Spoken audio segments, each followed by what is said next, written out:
How's it, guys? Welcome to another week of lockdown workouts. For today's program, there'll be two parts. Before we get to the program itself, here are some ideas to get you warmed up.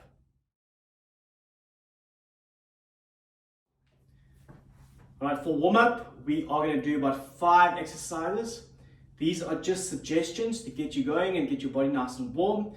If you have other exercises you prefer doing as a warm-up, feel free to add them. Set your timer to go off every 30 seconds, and then you'll complete each movement for 30 seconds, and you'll repeat for a total of 2 to 3 rounds. First movement could be anything cardiovascular based. It could be skipping, it could be double unders, it could be running on the spot, jumping jacks. If you've got a bike, jump with the bike. If you have a treadmill, jump with the treadmill. For 30 seconds of cardiovascular work. Then we're going into a dynamic reach. What I want you to do is balance on one leg, get your back nice and arched, you reach forward, drive this glutes up and back down, change legs, and you're doing the same thing. And you keep alternating for 30 seconds. Just be from the front, just reach forward, back up, and you keep alternating. Alright, you should be feeling it in your hamstring. Alright, second movement. You will be doing straight arm plank holds with a shoulder tap. Alright, so you'll be going straight arm, squeeze your tummy nice and tight, and for 30 seconds, doing shoulder taps.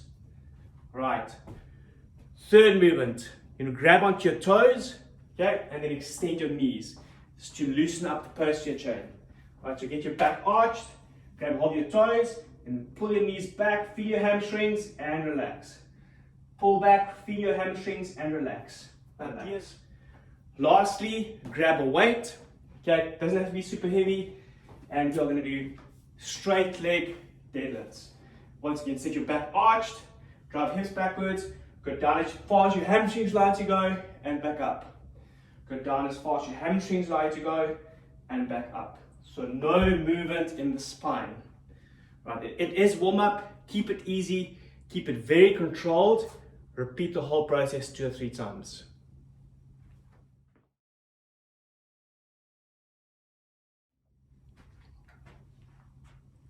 On to part A.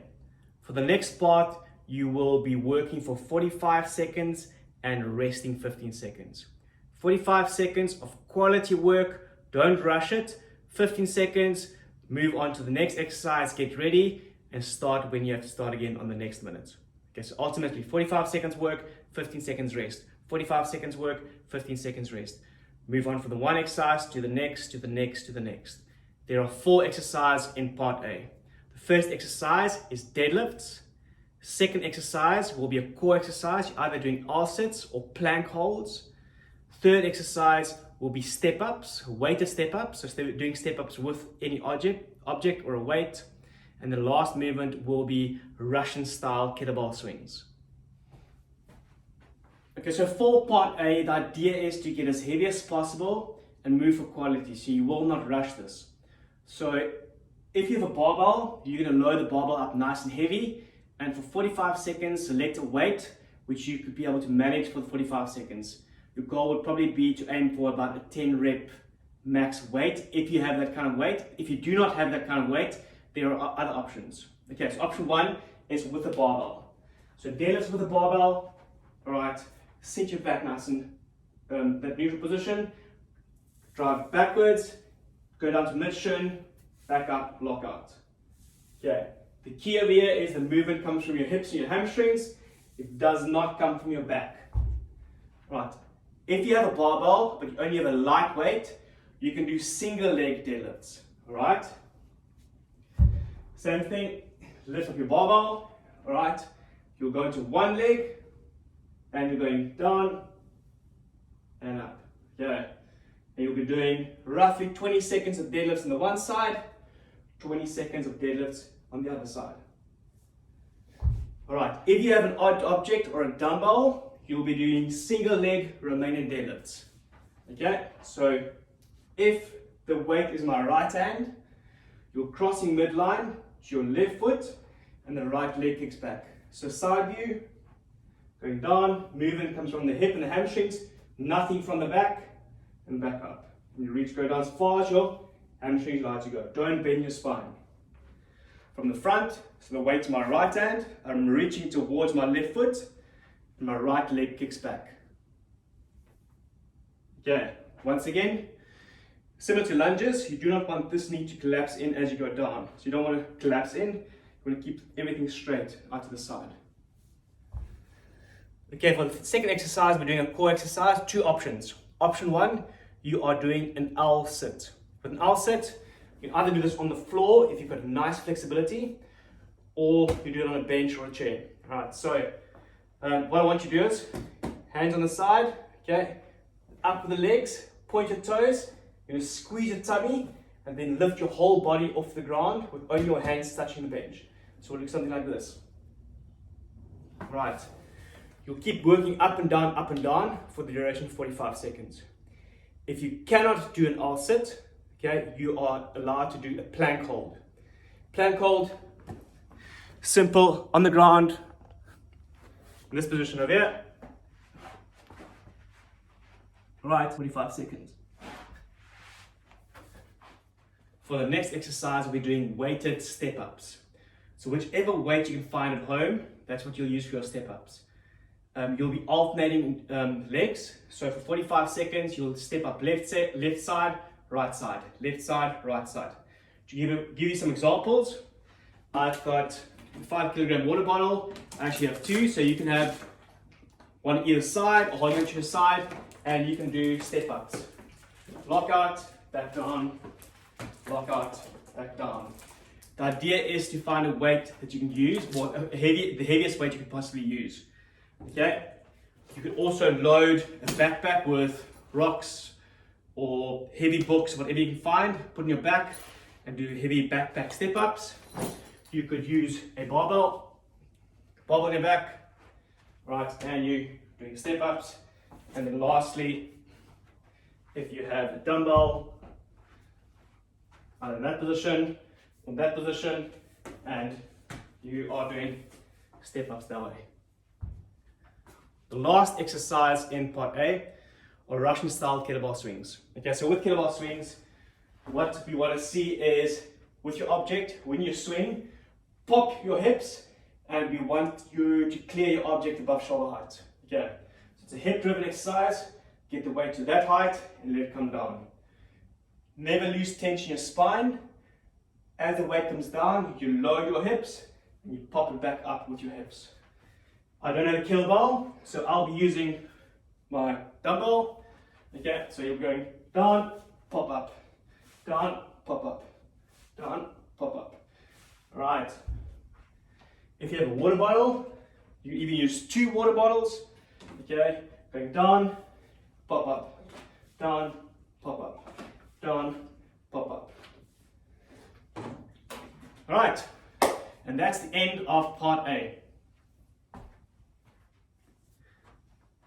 Once you've completed a full round, you will start again with the first exercise. And you want to complete each movement 5 times, so 5 rounds of the whole cycle of exercises.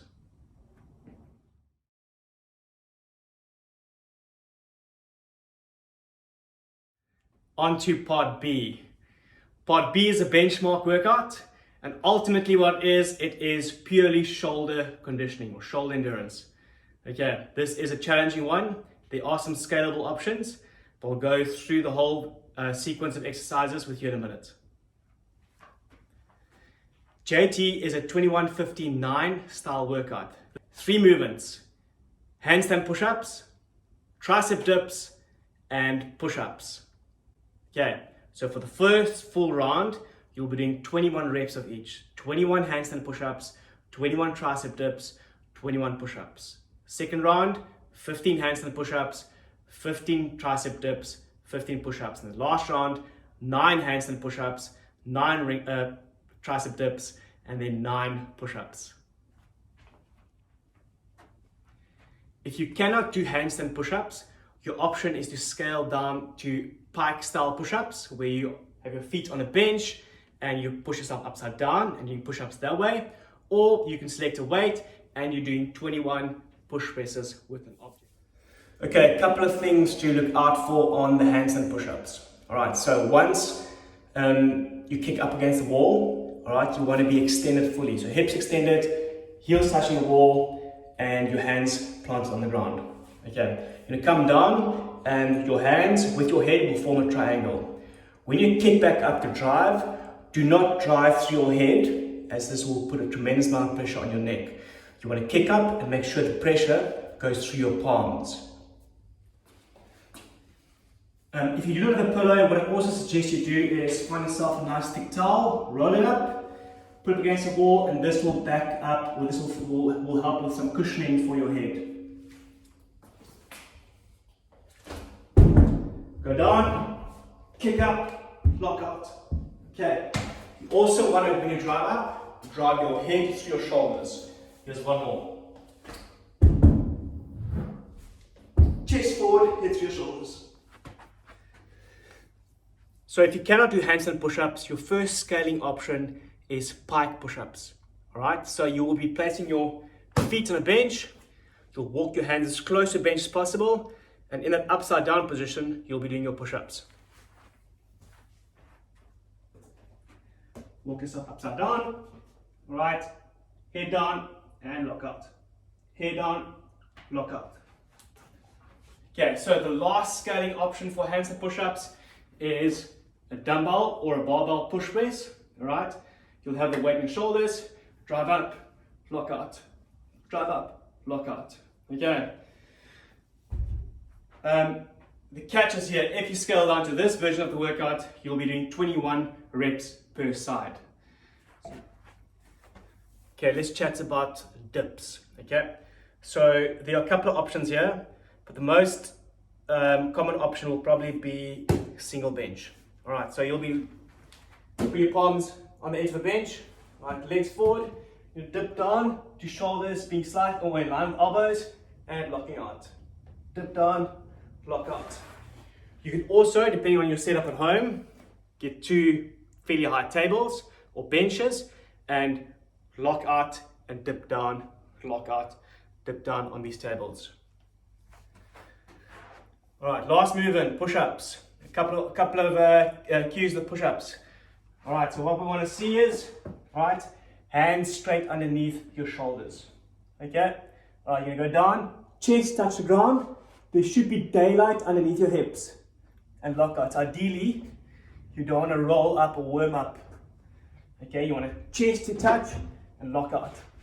Also, don't wing. I want your elbows roughly a 45 to 30 degree angle to your torso.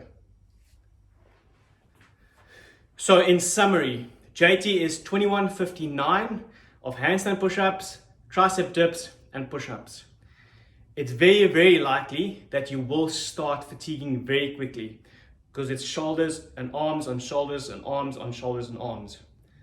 Right, when you get there, just chip away 1 or 2 reps at a time. Do not rush this workout. It is going to happen. You are going to fatigue.